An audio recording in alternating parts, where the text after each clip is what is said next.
بسم اللہ الرحمن الرحیم نحمدہ ونصلی علی رسولہ الکریم قال اللہ تعالی ورفعنا لک ذکرک صدق اللہ العظیم۔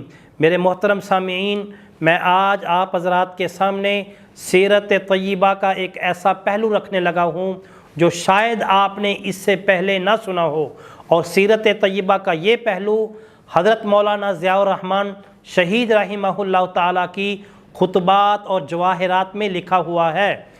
وہ لکھتے ہیں کہ آپ صلی اللہ علیہ وسلم کی پیدائش سے پہلے اللہ تعالیٰ نے جو سب سے اعلیٰ اور جو سب سے افضل چیز تھی اس کا انتخاب کیا حضور کے لیے۔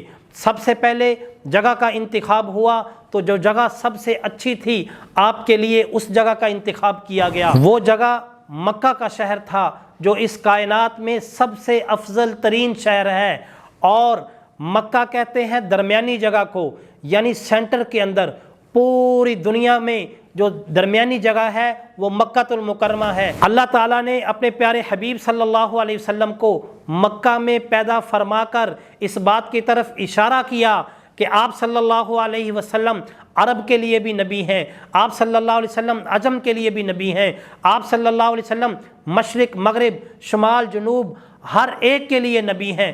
اس کے بعد آپ صلی اللہ علیہ وسلم کے قبیلے کا انتخاب ہوا تو حضرت ابراہیم علیہ السلام کی اولاد میں اور بھی قبیلے تھے۔ آپ صلی اللہ علیہ وسلم کا جو قبیلہ ہے وہ قریش ہے۔ قریش کہتے ہیں اس سمندری جانور کو جو اپنی بہادری اور شجاعت کی وجہ سے سب کے اوپر غالب آ جایا کرتا تھا، تو آپ صلی اللہ علیہ وسلم کو قریش کے اندر پیدا کر کے اللہ تعالیٰ نے اس بات کی طرف اشارہ کیا کہ یہ پیارے حبیب صلی اللہ علیہ وسلم کا دین پوری دنیا کے اوپر غالب آنے والا ہے۔ اس کے بعد قریش میں بڑے بڑے سردار تھے، ان سرداروں میں سے آپ صلی اللہ علیہ وسلم کے جو پردادا ہیں وہ ہیں ہاشم۔ ہاشم کا مطلب مہمان نواز، حضور بھی مہمان نواز تھے، حضور کے پردادا بھی مہمان نواز۔ اس کے بعد ہاشم کے 12 بیٹے تھے، ان 12 بیٹوں میں آپ صلی اللہ علیہ وسلم کو جو پیدا کیا گیا، یا آپ صلی اللہ علیہ وسلم کے جو دادا تھے وہ عبد المطلب تھے۔ عبد المطلب خانہ کعبہ کے متولی، عبد المطلب خانہ کعبہ کے متولی، آپ صلی اللہ علیہ وسلم امت کے متولی تھے، تو آپ کو جو دادا دیے وہ خانہ کعبہ کے متولی۔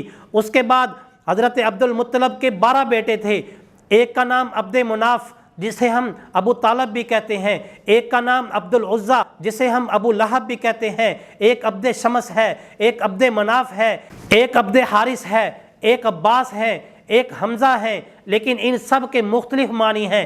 آپ صلی اللہ علیہ وسلم کو اللہ تعالیٰ نے حضرت عبد المطلب کے جس بیٹے کے گھر میں پیدا کیا ان کا نام عبداللہ ہے، کیونکہ یہ رسول بھی اشہد ان محمدن عبدہ ورسولہ کی گواہیاں لے کر آ رہے تھے کہ یہ اللہ کے بندے اور اس کے رسول ہیں، تو ان کو جس باپ کے گھر میں پیدا کیا یا ان کو جو باپ دیا گیا وہ بھی اللہ کا بندہ تھا۔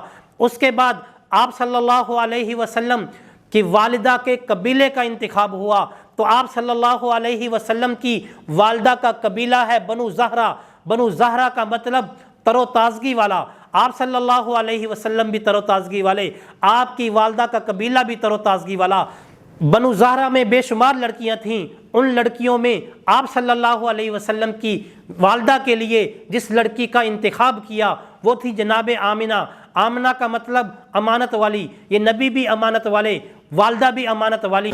آپ صلی اللہ علیہ وسلم کی پیدائش کے بعد سب سے پہلے آپ صلی اللہ علیہ وسلم کے اسم گرامی یعنی نام کا انتخاب کرنا تھا، تو آپ صلی اللہ علیہ وسلم کا ایسا نام جناب عبد المطلب کے ذہن میں اللہ تعالیٰ نے ڈالا جو اس سے پہلے کسی کا نہ تھا، یعنی محمد۔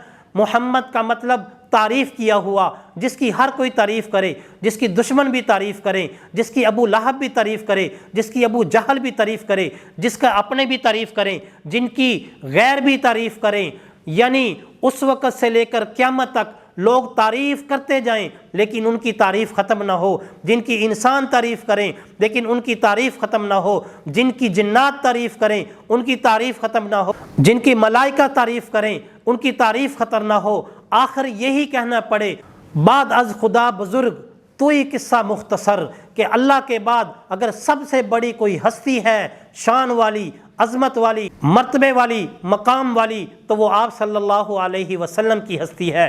میرے محترم ناظرین، اس کے بعد آپ صلی اللہ علیہ وسلم کی داعیہ کا انتخاب ہوا تو جناب حلیمہ سعدیہ تھیں۔ حلیمہ سعدیہ کا جو قبیلہ تھا وہ بنو سعد تھا۔ بنو سعد یعنی خوشبختی والا، نبی بھی خوشبختی والے تھے، نبی کی داعیہ کا قبیلہ بھی خوشبختی والا۔ داعیہ کا نام حلیمہ سعدیہ، حلیمہ کا مطلب حلم والی، بردبار، تو حضور بھی حلم والے تھے، بردبار تھے، تو جو داعیہ ملی وہ بھی حلم والی تھیں، وہ بھی بردبار تھی۔ آپ آگے چلیں، ایمان تازہ ہوگا۔ حضور صلی اللہ علیہ وسلم کے لیے اللہ تعالیٰ نے بیویوں کا انتخاب کیا تو سب سے پہلی بیوی دیکھیے جناب سیدہ خدیجۃ الکبریٰ رضی اللہ تعالیٰ عنہا۔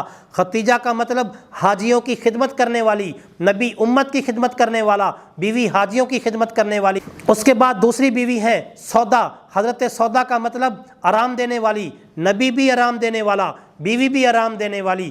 ایک اور بیوی ہیں جن کا نام ہے حضرت عائشہ، عائشہ کا مطلب زندہ رہنے والی، نبی بھی زندہ رہنے والا، بیوی بھی زندہ رہنے والی۔ ایک اور بیوی ہے جن کا نام ہے حضرت صفیہ، صفیہ کا مطلب منتخب، نبی بھی منتخب، بیوی بھی منتخب۔ ایک اور بیوی ہے جن کا نام ہے حضرت میمونہ، میمونہ کا مطلب بختوں والی، نبی بھی بختوں والا، بیوی بھی بختوں والی۔ ایک اور بیوی ہے حضرت حفصہ، حفصہ کا مطلب راتوں کو قیام کرنے والی، نبی بھی راتوں کو قیام کرنے والا، بیوی بھی راتوں کو قیام کرنے والی۔ ایک اور بیوی ہے جن کا نام ہے حضرت ام حبیبہ، ام حبیبہ کا مطلب پیار والی، نبی بھی پیار والا، بیوی بھی پیار والی۔ اس کے بعد حضور صلی اللہ علیہ وسلم کو اللہ تعالیٰ نے 3 بیٹے دیے۔ سب سے بڑے بیٹے کا نام حضرت قاسم ہے، قاسم کا مطلب تقسیم کرنے والا، حضور بھی تقسیم کرنے والے، بیٹا بھی تقسیم کرنے والے۔ دوسرے بیٹے کا نام ہے طیب طاہر، طیب طاہر کا مطلب پاک، حضور بھی پاک، حضور کے بیٹے بھی پاک۔ ایک اور بیٹے ہیں جن کا نام ہے حضرت ابراہیم، ابراہیم کا مطلب بزرگی والے، نبی بھی بزرگی والا، بیٹے بھی بزرگی والے۔ اس کے بعد آگے دیکھیے 4 بیٹیاں ہیں آپ صلی اللہ علیہ وسلم کی۔ سب سے بڑی بیٹی کا نام حضرت زینب رضی اللہ تعالیٰ عنہا، زینب کا مطلب استغفار کرنے والی، نبی بھی استغفار کرنے والا، بیٹی بھی استغفار کرنے والی۔ ایک اور بیٹی ہے جن کا نام ہے حضرت رقیہ رضی اللہ تعالیٰ عنہا، رقیہ کا مطلب خامد کی خدمت کرنے والی، نبی امت کی خدمت کرنے والا، بیٹی خامد کی خدمت کرنے والی۔ ایک اور بیٹی ہیں جن کا نام ہے حضرت ام کلثوم، ام کلثوم کا مطلب بچوں کی تربیت کرنے والی، نبی امت کی تربیت کرنے والا، بیٹی بچوں کی تربیت کرنے والی۔ ایک اور بیٹی ہیں جن کا نام ہے حضرت فاطمہ رضی اللہ تعالیٰ عنہا، فاطمہ کا مطلب جہنم سے آزاد، دوزخ سے آزاد، نبی بھی جہنم سے آزاد، بیٹی بھی جہنم سے آزاد۔ تو میرے محترم ناظرین، یہ حضور صلی اللہ علیہ وسلم ہیں جن کے لیے اللہ تعالیٰ نے مکے کو چنا، مدینے کو چنا، خاندان کو چنا، کنبے کو چنا، قبیلے کو چنا، بیٹیوں کو چنا، بیٹوں کو چنا، بیویوں کو چنا، ازواج مطہرات کو چنا، قبیلے کو، خاندان کو چنا۔ انہی حضور کے لیے اللہ تعالیٰ نے ابو بکر کو چنا، عمر کو چنا، عثمان کو چنا، علی کو چنا، حضرت امیر معاویہ کو چنا، حسنین کریمین کو چنا، 1,24,000 صحابہ کرام کو چنا۔ آپ صلی اللہ علیہ وسلم کے ساتھ جس چیز کی بھی نسبت ہے اللہ تعالیٰ ہمیں ان کا ادب احترام کرنے کی توفیق عطا فرمائے۔ وآخر دعوانا ان الحمد للہ رب العالمین۔ اے ماہ عرب، اے نور عجم،